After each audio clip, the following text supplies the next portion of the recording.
নওগাঁয় এক কলেজের অধ্যক্ষের দাবিদার দুজন। নওগাঁর বদলগাছি মহিলা কলেজে অধ্যক্ষ থাকা অবস্থায় ভারপ্রাপ্ত অধ্যক্ষ নিয়োগের অভিযোগ উঠেছে। চেয়ার দখল নিয়ে চলছে রীতিমতো টানাটানি অবস্থা। একই কলেজের জ্যেষ্ঠ প্রভাষক ইমামুল হোসেন নিজেকে ভারপ্রাপ্ত অধ্যক্ষ দাবি করে অধ্যক্ষকে চেয়ার ছেড়ে দিতে বলেন। তার দাবি অ্যাডহক কমিটির সভাপতি তাকে ভারপ্রাপ্ত অধ্যক্ষ পদে নিয়োগ দিয়েছেন, আর অধ্যক্ষ বলছেন জাতীয় বিশ্ববিদ্যালয়ের নিয়ম অনুযায়ী তিনি এখনও অধ্যক্ষ। শিক্ষক ও শিক্ষার্থীরা বলছেন এই ঘটনায় কলেজের শিক্ষার পরিবেশ চরমভাবে বিঘ্নিত হচ্ছে। দ্রুত বিরোধের সমাধান না হলে কলেজের শিক্ষার পরিবেশ পুরোপুরি ভেঙে পড়বে।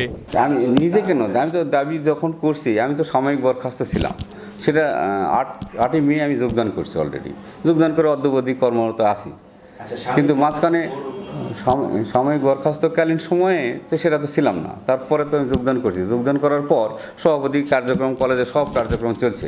কিন্তু ইতিমধ্যে ওই মমতাজ জাহান মারা যাওয়ার আগ মুহূর্তে হাইকোর্টে একটা রিট করেছে যে আমি সভাপতি এটা ছিল, আমার এটা হলো কেন, এটা জাতীয় বিশ্ববিদ্যালয়ের বিপক্ষে বলছে। যে জাতীয় বিশ্ববিদ্যালয় ইচ্ছা করলে আবার সভাপতি চেঞ্জকে দিত। আর এখন জাতীয় বিশ্ববিদ্যালয়ের রুলসে লেখাই আছে যে কোনো মুহূর্তে এই আদেশ বাতিল বা প্রত্যাহার করার ক্ষমতা সংরক্ষণ করেন।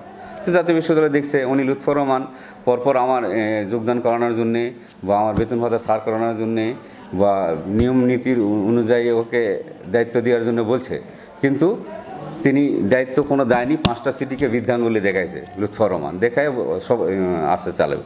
পরবর্তীতে আমার অভিযোগ দেওয়ার প্রেক্ষিতে জাতীয় বিশ্ববিদ্যালয় না, এমন সভাপতির দরকার নেই, এই জন্য সভাপতি চেঞ্জকে দিই। জাতীয় বিশ্ববিদ্যালয় যোগাযোগ করে কমিটির সভাপতি চেঞ্জ করার পর কমিটির সভাপতি কাছে না, এনে সব ঠিক, এনাকে সব পদে বহাল করা হলো। এভাবে আমি আসছি।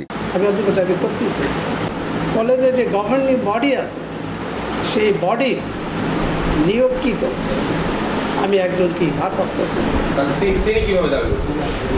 তিনি দাবি করতেছেন এটা অনৈতিকভাবে, যেটা বিধি বহির্ভূতভাবে।